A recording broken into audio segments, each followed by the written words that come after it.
Israel Hamas अभी 4 दिन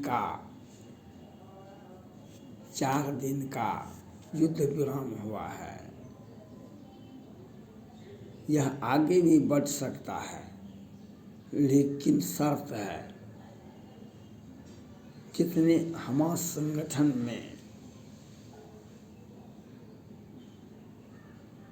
बहुत सारे संगठन हैं, उसके अंदर में जो हिजबुल्लाह, हुती, लेबनान, ईरान, इराक, सीरिया, जो युद्ध के लिए मरने मारने के लिए तैयार हैं, ऐसे में युद्ध विराम नहीं होगा। अगर युद्ध विराम का अर्थ हथियारों को सजाने और संवारने में, जुटाने में लगे रहिएगा तो युद्ध विराम का कोई औचित्य नहीं होगा। ये जो बंधकों की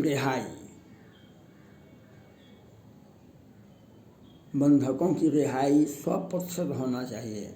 हमास संगठन को चाहिए, और देश हमास संगठन नहीं, फिलीपींस नहीं, पाकिस्तान, इराक, ईरान, सीरिया, सभी देशों को चाहिए जो हमास संगठन से कहे, हमास से कहे सभी बंधकों की बिना शर्त रिहाई कर दे। इजराइल को भी हर हाल में करना पड़ेगा। जब आप बंधक बना करके रखे हुए हैं लोगों को, तो इसका अर्थ है कि आप उसके साथ ज्यादती कर रहे हैं और ब्लैकमेलिंग कर रहे हैं। यह और ज़्यादा,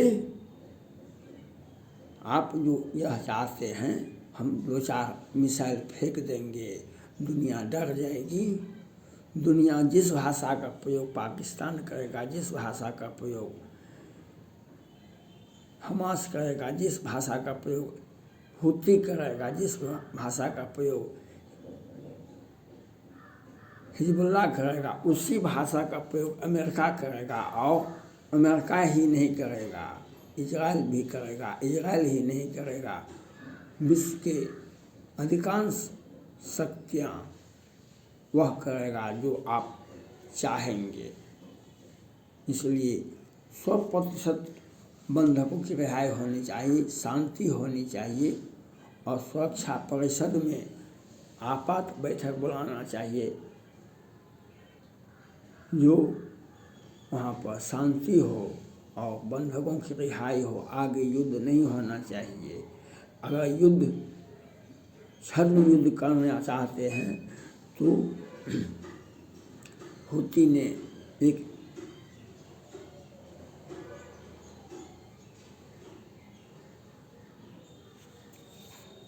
मालवाहक जहाज को पकड़ लिया, वह भारत आ रहा था, उस पर तुर्की से कहाँ से माल आ रहा था। उसको इसका क्या औचित्य है? अब हुती से जाकर के भारत बात करेगा, अमेरिका बात करेगा, सीधा सीधी बम गिराएगा। अगर इस तरह से आप युद्ध की भाषा समझेंगे, इस तरह से दुनिया को अशांत करेंगे, तो आपका भी सर्वनाश निश्चित है। इराक, ईरान, सीरिया में, इराक में कितने मुसलमान मारे गए, क्या मिला? आप दूसरे को, किसी को भी मार देंगे तो आप भी को भी मारना निश्चित है। आप किसी की भी परिस्थिति में किसी को मार दीजिए तो आपका भी मारना निश्चित है। हो सकता है कि आप गुफा में रह जाएं तो आपका परिवार नहीं रहेगा, आपका देश नहीं रहेगा गुफा में। कुछ लोगों को जो कम पढ़े लिखे हैं दुनिया में, चाहे कतर हो, ईरान हो, हिजबुल्लाह हो, हमास हो, ये लोग आतंकवादी गैंग चलाते हैं दुनिया को ढलाने के लिए। क्रिश्चियन को मिटाने के लिए, हिंदुओं को मिटाने के लिए, यह नहीं होना चाहिए। यह अगर होता है, यह अगर आप सोचते हैं तो यह आपके सर्वनाश का कारण बनेगा। मोहम्मद पैगंबर साहब का संदेश था आपसी भाईचारा। मोहम्मद पैगंबर साहब का एक ही संदेश था मानव जाति के लिए, आपसी भाईचारा। लेकिन कुछ लोग इस वक्त, कुछ जो विश्व में बड़े बड़े विद्वान हैं कुरान पर, वह नहीं बोलते हैं। हम आपको बोलना चाहिए, आपको बोलना पड़ेगा। नहीं बोलेंगे तो आपकी गूंगी आवाज़ हो जाएगी।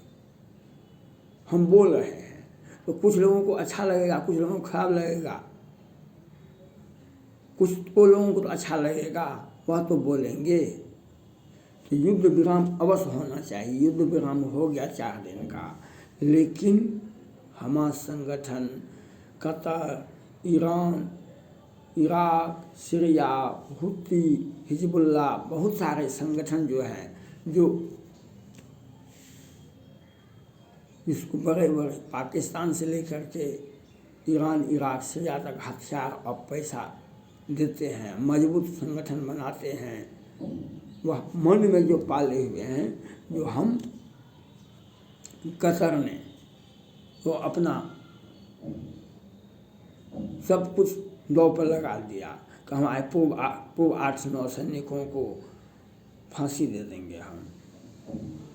इनकी सोच कितना है, इतना सोच इनका, वह कैसे सोच लिया कि भारत के पूर्व 8-9 सैनिकों को फांसी दे दीजिएगा।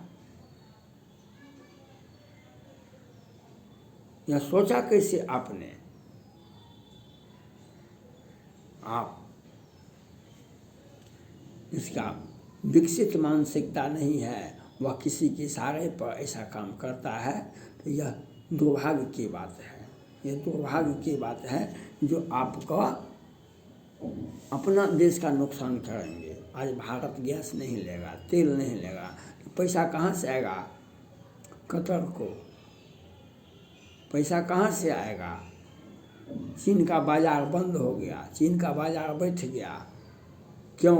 तो विस्तारवादी नीति भी अपनाएंगे, पूरे विश्व को कोई भी देश छोड़ेगा नहीं, छूटे नहीं। हम वहाँ पर जाके भी अपना बाजार भी बसाएंगे, वहाँ पर कंस्ट्रक्शन का भी काम करेंगे और उस देश में आग भी लगाएंगे, विस्तारवादी नीति भी अपनाएंगे, वहाँ का सब कुछ पर कैप्चर भी करेंगे। क्या हुआ? चीन का बाजार बैठ गया, चीन का सामान कोई नहीं, कोई भी देश नहीं खड़ा, चाहे भारत हो या अमेरिका हो या फ्रांस हो कि यूरोप का कोई भी देश नहीं खड़ा। अब वह सामान कहाँ बिकेगा? सामान बेचना भी अति आवश्यक है। आपका जो उत्पादन करते हैं उसका अगर बाजार नहीं मिलेगा तो आपके हम भूखमरी आ जाएगी। कतर की विकसित मानसिकता रहता तो ऐसा नहीं करता। उसने भारत से पंगा लेने का काम किया। हुती ने एक मालवाहक जहाज को पकड़ के रखे हुआ है, यह और हमास संगठन 2-4 को छोड़ रहा है, इजरायली को भी छोड़िए और सारे लोगों को छोड़ देना चाहिए। हमास संगठन को इजराइल भी 100% छोड़ देगा आपको कहीं भी। और युद्ध विराम अस्थायी होना चाहिए, इसमें अमेरिका को भी आगे आना चाहिए, ईरान और इराक और सीरिया पाकिस्तान को भी, नवाज शरीफ साहब को भी आगे आना चाहिए कि किसी भी परिस्थिति में हमास की गलियों से, हमास संगठन से, हुती से, हिजबुल्लाह से, पाकिस्तान से छुप के मिसाइल नहीं चलाना चाहिए। छुप के मिसाइल चलाइएगा तो वह हश्र होगा जिसकी आप कल्पना नहीं किए हैं, जिसकी आप कल्पना नहीं किए हैं, आपकी कल्पना से बाहर आया होगा जो आप देखेंगे। इसलिए आने वाली पीढ़ी को बचाने का प्रयास कीजिए। आज पुनः पहले कोरोना से लोग तबाह हुआ, अब फिर चीन ने एक नया आविष्कार किया है जो बच्चे को मारने के लिए, यह जो गैर डेमोक्रेसी गवर्नमेंट होता है वह यही करता है। जो गैर डेमोक्रेसी गवर्नमेंट होता है वही करता है। जैसा चीन पहले कोरोना का इजाद किया, अब वो कौन अज्ञात बीमारी का ला के दिया है दुनिया को। चीन के बच्चे तो मरेंगे ही और दुनिया को भी डराएंगे, तो यही बात है।